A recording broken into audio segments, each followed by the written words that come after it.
সালামু আলাইকুম বন্ধুরা, কেমন আছেন সবাই? আশা করি অবশ্যই ভালো আছেন। যারা এই বার কাউন্সিলের পরীক্ষা দিবেন, এখন থেকে আপনাদের প্রস্তুতি নেওয়ার সময় নিজেরা বুঝে বুঝে মূল বেয়ার অ্যাক্ট অথবা ভালো একটা বই অথবা একজন মেন্টরের বা কোচিং সেন্টারের সহায়তা নিয়ে প্রস্তুতিটা নেওয়া শুরু করেন। তো আজকে আমরা জাস্ট আমরা যে কাজটা করব, পেনাল কোড থেকে মূলত 4টা সেকশন আপনাদেরকে পড়ানোর চেষ্টা করব, বোঝানোর চেষ্টা করব যে আইনটাকে এইভাবে একটু বুঝে বুঝে পড়বেন যদি বাসায় নিজে পড়েন। আর যারাই আমাদের সাতকাউন অ্যাডভোকেসিতে অ্যাডমিশন নিতে চান, তাইলে আপনারাও দ্রুত অ্যাডমিশন নিয়ে নিতে পারেন। পেনাল কোড দিয়ে কিন্তু আমাদের ক্লাসটা শুরু হয়েছে। তো চলুন দেখা যাক যে আমরা বেয়ার অ্যাক্ট থেকে আসলে কোন জিনিসটা আপনাদেরকে পড়ানোর চেষ্টা করতেছি। তো দেখেন, সবচেয়ে যেখান থেকে লিখিত এমসিকিউ ভাইবা সর্ব অবস্থায় যে চ্যাপ্টারটা গুরুত্বপূর্ণ সেটা হচ্ছে চ্যাপ্টার নাম্বার 4। আর এই যে আমাদের চ্যাপ্টার নাম্বার 4 আছে, এটা হচ্ছে আমাদের জেনারেল এক্সেপশন, মানে সাধারণ ব্যতিক্রম। তো এখান থেকে এমসিকিউ চলে আসে যে সাধারণ ব্যতিক্রম কত চ্যাপ্টারে আছে, 4 নম্বরে আছে, কত ধারা থেকে কত ধারায় আছে, 76 থেকে নিয়ে 106 পর্যন্ত আছে। তো যাই হোক, এখানে আমাদের 4টা সেকশন আমরা পড়বো, 76, 77, 78, 79। এই 4টার মধ্যেই গন্ডগোল লাগে। তো আমরা প্রথমে ওয়ান বাই ওয়ান বলে দিই, তারপরে আমরা টেকনিকটা বলে দিব যে কিভাবে আপনি মনে রাখার চেষ্টা করবেন।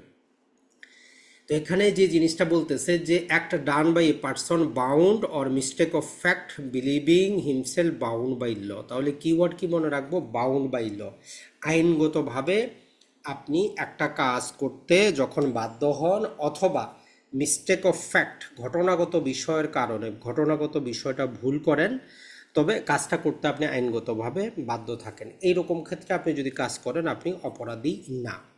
তো এখানে ওই জন্য বলতেছে যে দেখেন, nothing is an offence which is done by a person who is or who by reason of mistake of fact not by reason mistake of law in good faith believe himself to be bound by law do it. মূল কথাটা হচ্ছে সরল বিশ্বাসে, যদি আইনের ভুল না হয়, আইনের ভুল কিন্তু কোনো প্রকার ভুল হিসাবে ধরে নেওয়া হবে না, মানে আপনি আইন জানেন না এটা বলা যাবে না। 1 নম্বর কথা হচ্ছে আপনি বাউন্ড বাই ল। যেমন এই যে স্বৈরাচারী হাসিনার আমলে পুলিশরা কনস্টেবল লেভেলে যারা গুলি করেছে, এরা বাউন্ড বাই ল ছিল তার সুপিরিয়ার অথরিটি দ্বারা, কমান্ডিং অফিসার দ্বারা। ওই উদাহরণটাও এখানে দেওয়া আছে যে a soldier fire on a mob. কী করলো?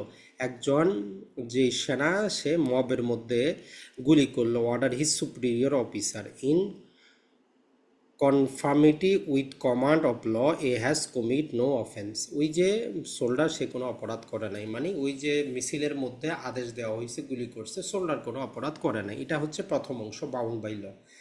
এই ধারার মধ্যে দ্বিতীয় অংশ হচ্ছে এই বাউন্ড বাই লয়ে আপনি কোনো একটা কাজ করতে গিয়ে যদি কি হন, মিস্টেক অফ ফ্যাক্ট করেন, মানে ওই ঘটনাটা বুঝতে যদি ভুল করেন, কিন্তু আপনি বাউন্ড বাই ল ছিলেন কাজটা করার জন্য। যেমন এই একজন অফিসার কি করলো, আদালতের আদেশে এসে ওয়াই নামক ব্যক্তিকে গ্রেফতার করার জন্য গেল।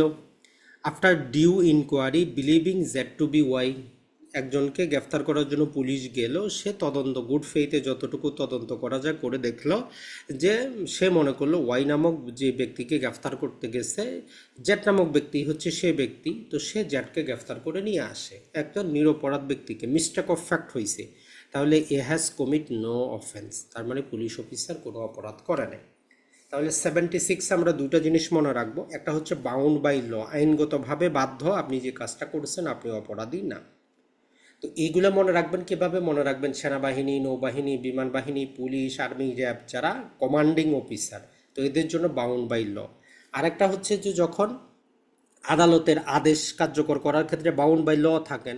এখন আপনি সমন দিতে গেছেন, আপনি হয়তো গ্রেফতার করতে গেছেন, এখন আপনি ভুল করে উম, অন্য ব্যক্তিকে গ্রেফতার করছেন, মিস্টেক অফ ফ্যাক্ট হয়েছে, তো এক্ষেত্রে আপনি কোনো অপরাধ করেন নাই।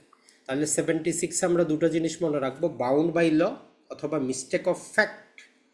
বাউন্ড বাই ল অথবা আপনি বাউন্ড বাই ল আছেন কিন্তু ওইটা করতে গিয়ে মিস্টেক অফ ফ্যাক্ট করছেন, তাইলে আপনি অপরাধী না। এই দুটো উদাহরণও পড়ে নেবেন, তাহলে ভালো হবে আপনার জন্য।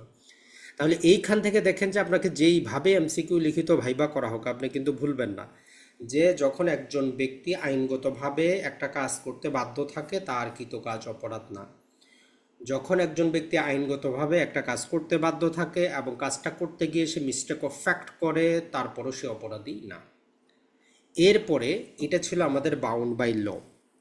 এখন দেখেন যে এই 76-এর পরে নর্মালি আমরা 79টা পড়ি, তো আমরাও পড়ে নিয়ে আসি, তো আমরা চিন্তা করি যে 79টা সামনে দিলে ভালো হইতো। এটা হচ্ছে যে জাস্টিফাইড বাই ল। আগেরটা ছিল কি আমাদের বাউন্ড বাই ল, এখানে বলতেছে যে justified or by mistake of fact believing himself justified by law. এখানেও দুইটা জিনিস, আপনি একটা কাজ করছেন যেখানে আপনি বলতেছেন, আপনি চিন্তা করছেন এটা আইনসম্মত, অথবা মিস্টেক অফ ফ্যাক্টের কারণে আপনি মনে করছেন যে এটা আইনসম্মত। তো এই জন্য বলতেছে যে nothing is an offence which is done by any person, এটা অপরাধ না, হুইজ জাস্টিফাইড বাই ল। যদি আপনি আইনের কাছে জাস্টিফিকেশন দিতে পারেন তাইলে সেটা কোনো অপরাধ না।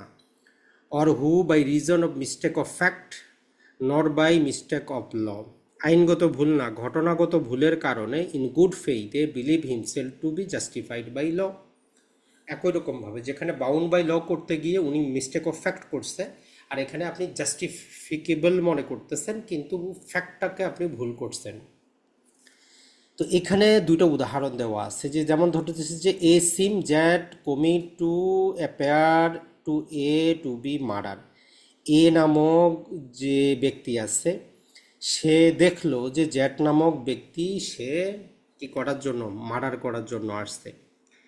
এ in exercise to the best his judgment exert in good faith the power of which the law give to all person apprehending murder. একটা, আপনি যদি একজন ব্যক্তিকে আপনার সামনে খুন হইতে দেখেন, আপনি আপনার বেস্ট এফেক্ট সেখানে লাগাইতে পারবেন সেলফ ডিফেন্সের। তো এক্ষেত্রে বলতেছে যে এটা করে সে জ্যাটকে কি করলো, আটক করলো। In the order to be bring Z before the proper authority, তো সে জ্যাটকে কি করলো, পুলিশের কাছে ধরে নিয়ে আসলো। তো এ হ্যাজ কমিট নো অফেন্স, কারণ একজন ব্যক্তি আরেকজনকে হত্যা করতেছিল, আপনি ওই ব্যক্তিকে ধরে নিয়ে আসলেন, ধরে পুলিশের কাছে দিলেন, তো আপনি কি করেন নাই, কোনো অপরাধ করেন নাই, আপনি জাস্টিফাইড বাই ল যে সে একটা অপরাধ সংগঠন করতে গিয়েছিল। তো এখানে বলতেছে যে through it may turn out that Z was acting in self defence, যদিও পরে দেখা যায় যে আসলে আপনি যেটা ভাবছিলেন যে সে তারা হত্যা করতেছিল, উল্টো ওই ব্যক্তি এরে করতেছিল, আপনি যেটা ধরছেন ওই ব্যক্তি তারে মারতেছিল আর এই ব্যক্তি শুধু সেলফ ডিফেন্স দিতেছিল, তারপরও আপনি কোনো অপরাধ করেন নাই। তাহলে দুটো জিনিস আসলো, একটা হচ্ছে যে জাস্টিফাইড একজন আরেকজনকে মারতেছে, আপনি সরায় দিলেন, একটু ধাক্কা পাইলো, কোনো অপরাধ নাই। অথবা আপনি ঘটনাটা দেখতে ভুল করতেছিলেন, আসলে আপনি চিন্তা করতেছিলেন যে যে মারতেছে প্রকৃতপক্ষে সে মার খাচ্ছিল, তো আপনি তাকে ধরে সাইডে নিয়ে আসলেন, তো এরকম ক্ষেত্রে আপনি কোনো অপরাধ করেন নাই। তাহলে এটা হচ্ছে আমাদের জাস্টিফাইড বাই ল বা mistake of fact justified by law. এরপরে 77-এ যদি আমরা দেখি, অ্যাক্ট জাজ হয় অ্যাক্টিং জুডিশিয়ালি, একজন বিচারক যখন বিচারিক কাজ করে, তো সেটা কোনো অপরাধ না যখন একজন বিচারক তার বিচারিক কাজ করে, এক্সারসাইজ করে এনি পাওয়ার তাকে দেওয়া আছে, অথবা সে যদি সরল বিশ্বাসে ইন গুড ফেথ বিশ্বাস করে যে আইনে তাকে এই ক্ষমতাটা দেওয়া আছে, যদিও ক্ষমতাটা তাকে দেওয়া নাই, তারপরও কাজ করে। তাহলে দুটা জিনিস, একজন বিচারক যখন আইনগত ক্ষমতা প্রয়োগ করে এটা অপরাধ না, অথবা আইনগতভাবে ক্ষমতা প্রয়োগ করা আছে এটা সরল বিশ্বাসে সে কাজটা করে, যদিও প্রকৃতপক্ষে আইনে তাকে বিশ্বাস ওই ক্ষমতাটা দেওয়া নাই, তারপরেও সে অপরাধ করে নাই। একই রকমভাবে 78 হচ্ছে যে act done by pursuant to the judgment or order of court, আদালতের কোনো রায়, কোনো বা আদেশ, কোনো রায় অথবা কোনো আদেশ, এইগুলো যারা কার্যকর করবে, যেগুলো এখনো পর্যন্ত কার্যকর আছে, তাহলে আদালতের কোনো আদেশ অথবা রায় যারা কার্যকর এখন পর্যন্ত কার্যকর আছে, এগুলো এক্সিকিউশন করতে যে কাজ করা হবে, যাই কিছু করেন এটা অপরাধ না। এমনকি যদি ওই আদালতের ওই বিষয়ে রায় দেওয়ার কোনো এখতিয়ার বা জুরিসডিকশন নাও থাকে, তারপরেও অপরাধ না। তবে কন্ডিশন হচ্ছে যেই ব্যক্তি একটা এক্সিকিউশন করতেছে ওনার যাতে গুড ফেইথে বিলিভ থাকে যে না ওই আদালতের এখতিয়ার আছে বলেই তো রায়টা দিচ্ছে, যদিও পরে দেখা গেল যে সেখানে এখতিয়ার নেই, সেটা ভিন্ন জিনিস, কিন্তু যিনি এক্সিকিউশন করতেছেন তার গুড ফেইথে যদি নলেজ থাকে যে আদালতের এখতিয়ার আছে, উনি যদি কি করেন ওইটা এক্সিকিউশন করেন, তাহলে উনি কোনো অপরাধ করেন নাই। তাহলে এই যে 4টা সেকশন দেখেন, প্রথমেই কি আপনি মনে রাখবেন, সিম্পল আগে টেকনিকটা দিই, বাউন্ড বাই ল, আর অপোজিটটা হচ্ছে কি জাস্টিফাইড বাই ল। মাঝখানে কি হচ্ছে আমাদের, মাঝখানে হচ্ছে আমাদের বিচারক আর বিচারকের আদেশ। তাহলে এটা আমরা কিভাবে মনে রাখতে পারি? এটা মনে রাখতে পারি আমরা, একটা হচ্ছে আমাদের বাউন্ড বাই ল, একটা হচ্ছে জাস্টিফাইড বাই ল, আরেকটা আর দুইটা হচ্ছে জুডিশিয়াল অ্যাক্ট, বিচারক আর বিচারকের আদেশে কাজ। কিন্তু যখন ডিটেইল পড়বেন তখন মনে রাখবেন বাউন্ড বাই ল আর mistake of fact. Bound by law করতে গিয়ে যদি মিস্টেক অফ ফ্যাক্টও করেন তারপরেও অপরাধ না। জাস্টিফাইড বাই ল অথবা মিস্টেক অফ ফ্যাক্টের কারণে যদি জাস্টিফাইড বাই ল মনে করেন তারপরেও অপরাধ না। বিচারক যদি আইনগত ক্ষমতা প্রয়োগ করে যাই কিছু করে অপরাধ না। এমনকি যদি আইনে দেওয়া নাও থাকে কিন্তু বিচারক সরল বিশ্বাসে মনে করে যে আইনে দেওয়া আছে, ওই ক্ষমতা প্রয়োগ করে, তারপরেও অপরাধ না। আদালতের কোনো রায় অথবা আদেশে যারা কাজ করে, আদেশটা যদি কার্যকর থাকে, যদি ওই আদালতের জুরিসডিকশনও না থাকে, যিনি এক্সিকিউশন করতেছেন উনি যদি সরল বিশ্বাসে মনে করেন যে আদালতের এখতিয়ার আছে, উনি কাজটা করেন, উনি কোনো অপরাধ করেন নাই। তো এইভাবে আপনি যদি একবার বুঝে ছোট ছোট করে হ্যান্ড নোট করে নেন, আপনি কিন্তু জীবনেও ভুলবেন না। তো সাতকাহন অ্যাডভোকেসিতে আমরা মোটামুটি আপনাদেরকে হ্যান্ড নোটও দেওয়ার চেষ্টা করতেছি। যারা এই আপনারা অ্যাডমিশন নিয়ে নিতে পারেন। তো এগুলো নানা প্রকারভাবে টেকনিক দিয়েও মনে রাখা যায়, যেগুলো এত কিন্তু কঠিন না।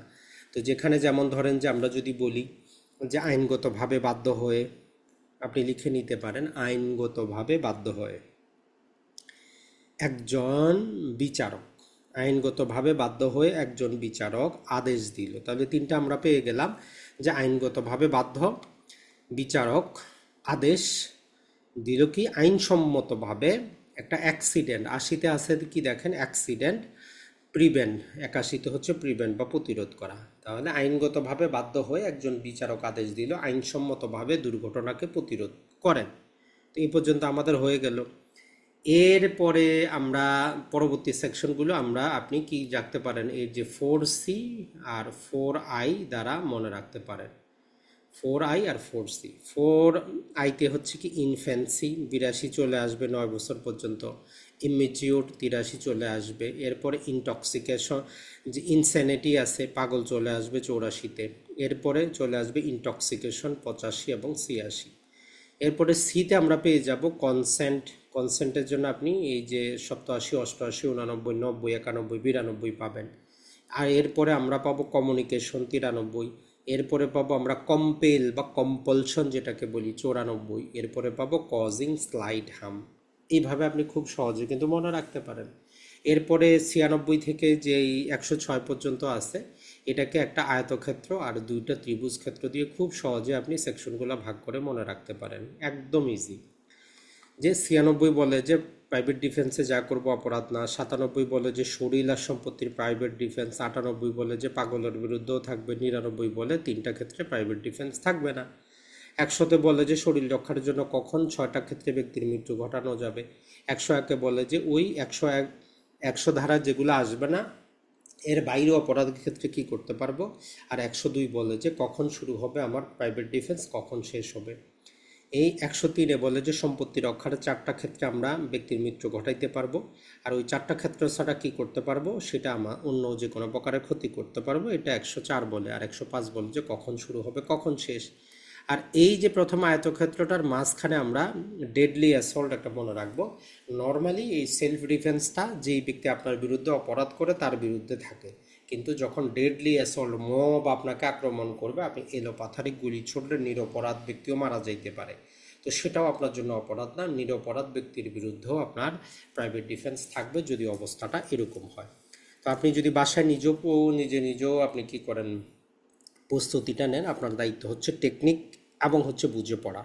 বুঝে পড়বেন, বুঝে গেলেন, মনে রাখার জন্য টেকনিক ব্যবহার করবেন। এই দুই পদ্ধতিতে যদি আগান, বাস্তব জীবনেও আপনার কাজে আসবো। তো সাতকাহন অ্যাডভোকেসির আমরা ৩,৫০০ টাকা ডিসকাউন্ট দিচ্ছি, ৫,০০০ টাকার কোর্স। যারা এডমিশন নিতে চান দ্রুত যোগাযোগ করবেন।